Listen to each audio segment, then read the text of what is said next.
months and counting. The Bureau of Jail Management and Penology Region 2 persistently supports all programs and initiatives that can make a difference both in the field of jail and public service. Illegal drugs, corruption, criminality. These are the perennial setbacks in our society that necessitate solutions that are not transient, rather those that are lasting and responsive. Focus in the direction of fulfilling our Bureau's mandate, aligned with SILG's Masa Masid and Bjmp's Salamat Bjmp program and Oplan Rodi. The Bjmp Cagayan Valley region put into operation activities and projects that may directly provide solution to curb proliferation of drugs in the organization.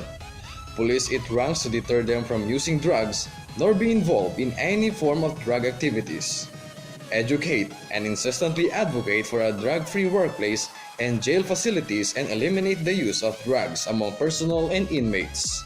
On jail management services, towards smooth sailing jail operations, various activities and endeavors have been undertaken to effectively implement a well-supervised, safe and secured environment. Bjmp Region 2 Management continues to endeavor in keeping safely an average jail population of 3,659 with a total number of 237 custodial personnel. Record shows that the present custodial ratio is 1 personnel per 37 inmates. Despite of this situation, Bjmp Region 2 is escape, incident, disturbance-free. How to do this? Jail inspections or visits, greyhound operations, Oplan Kalampag, and personal information and education which are done regularly are enabling mechanisms to effect quality jail management. Round-the-clock supervision by the wardens and staff is paramount to safeguard 100% safekeeping and maintain a zero escape and achieve disturbance, incident, drug and corruption-free jails. Although mere conduct of inspections cannot guarantee 100% elimination of the three topmost problems in the society: illegal drugs, corruption, and criminality. This monitoring activity is essential to assess the status and situation of facilities, to include that one of the personnel and inmates, and to identify hazards and employ corrective action. It is interesting to note that no less than our Chief Bjmp Jail Director, Serafin P. Barreto Jr., visited Bjmp Man Jails in the province of Isabela on the 3rd day of January 2017. The Chief likewise had first grasp of the overall situation and how far have the jail units gone to implement positive changes in their respective areas of responsibility. Responding to the mandate of providing programs for the development of inmates is an equally important priority that highlights the accomplishments of Bjmp Cagayan Valley region.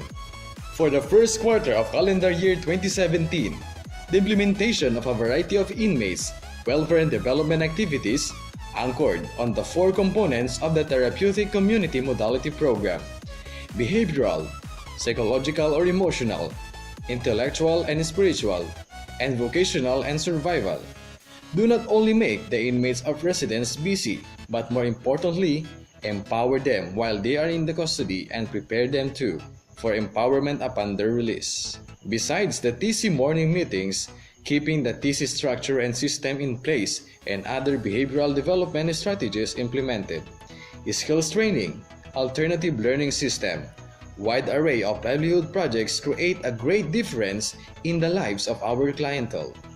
This region has 100% implementation of the TCMP, as all 18 jail units under the jurisdiction of Bjmpro-Ii are TC compliant. Going beyond the usual call of duty, getting out from the walls of offices and units, the involvement of Bjmp Region 2 personnel, particularly the TCMP focal persons and barangay-based rehabilitation program coordinators, has gone a long way. It was on December 5 to 8, 2016, when a training on barangay-based rehabilitation program, the Therapeutic Community Modality Approach, was initiated by this office in collaboration with the city government of Santiago in Isabela Province. Less than 150 participants to include barangay captains, kagawads, health workers, Bjmp personnel, and other stakeholders in the barangay-based rehabilitation program benefited from the activity. In February this year, a monitoring activity was done to assess the impact of the TCMA capability building activities among stakeholders for the BBRP. 3 barangays in the city of Santiago used the TCMA in their Best Friends sa Kalusugan ng mga namalikmata, an LGU-initiated program for drug surrenderers.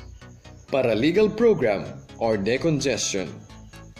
Efforts leading to reduction of the jail population through various modes of release is tangibly seen, as jail congestion is addressed as reflected by the percentage of congestion, which is at 546.47% has been minimized with the release of 410 out of 3,659 inmates, or 11.49% of the overall jail population. On logistics, judicious management of resources and dynamic resource buildup are the key to having a well-implemented plan of action and program. It entails not only spending based on the purposes stated in the operations plan and budget, but also prioritizing endeavors that are necessary in the attainment of the Bureau's mandate.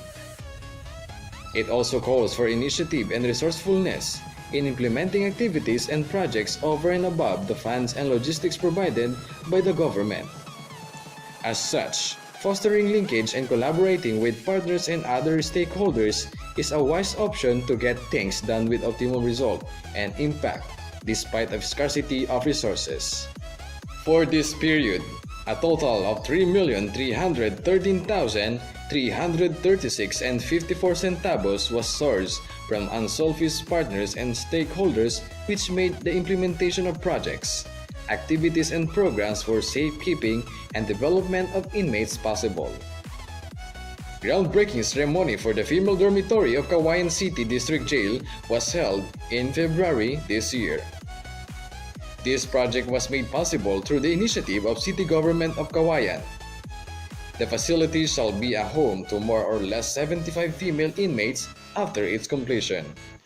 Construction shall commence this second quarter of calendar year 2017. On the other hand, construction of multipurpose hall of Santiago City District Jail Female Dormitory amounting to 1.2 million pesos was made possible through the funds allocated by Department of Public Works and Highways. It now provides a decent space for female inmates, serving as a mess hall during mealtimes where all female inmates enjoy eating together, visitors' lawn, and a space where TCMP activities are done. The project is 85% completed. In the procurement of goods, this region adheres to the provisions of the Government Procurement Act.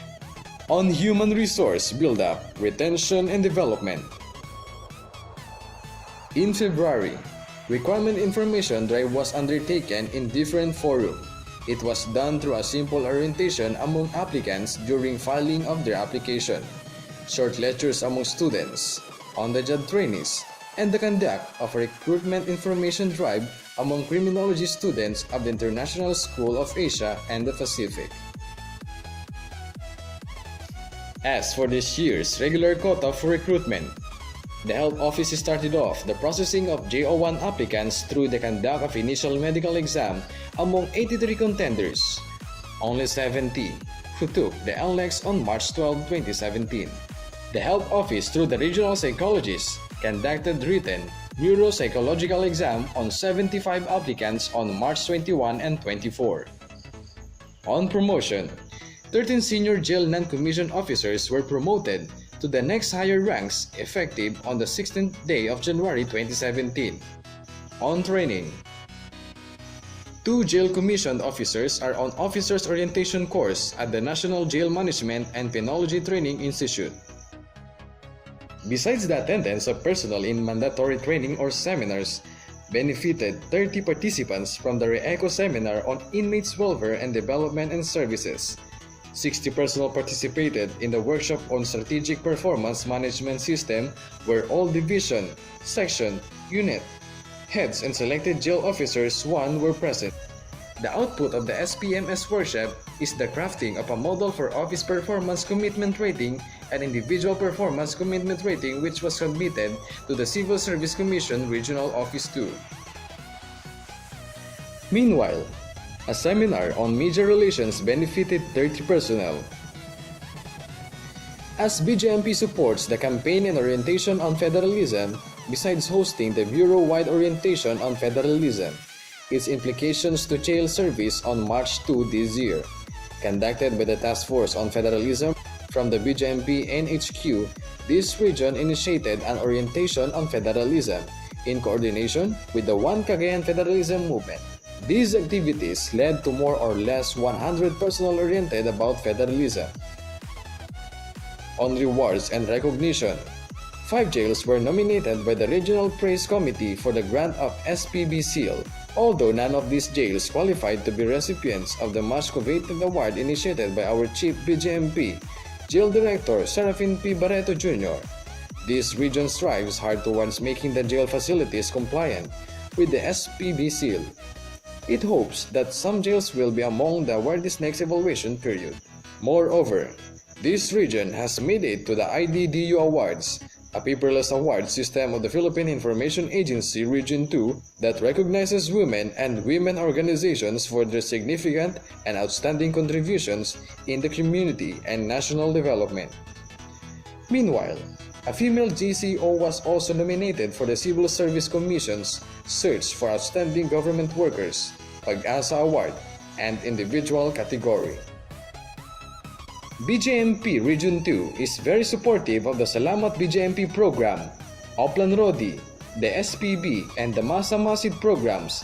Undoubtedly, the relentless effort of keeping the jail facilities, personnel and inmates drug-free, signing of Memorandum of Agreement between BJMP RO2 and the Department of Science and Technology to rehabilitate inmates through creation of science and technology-based livelihood and improving kitchen facilities in compliance to food safety. BJMP Region 2 remains committed to support President Duterte's call towards tunay na pagbabago or radical change into live reality. Hence, it produces prospects with other shareholders in pursuit of its activities and projects, institutionalization of initiatives and execution of its mandate. All aim to go beyond challenges to achieve effective jail management and responsive development to its clientele.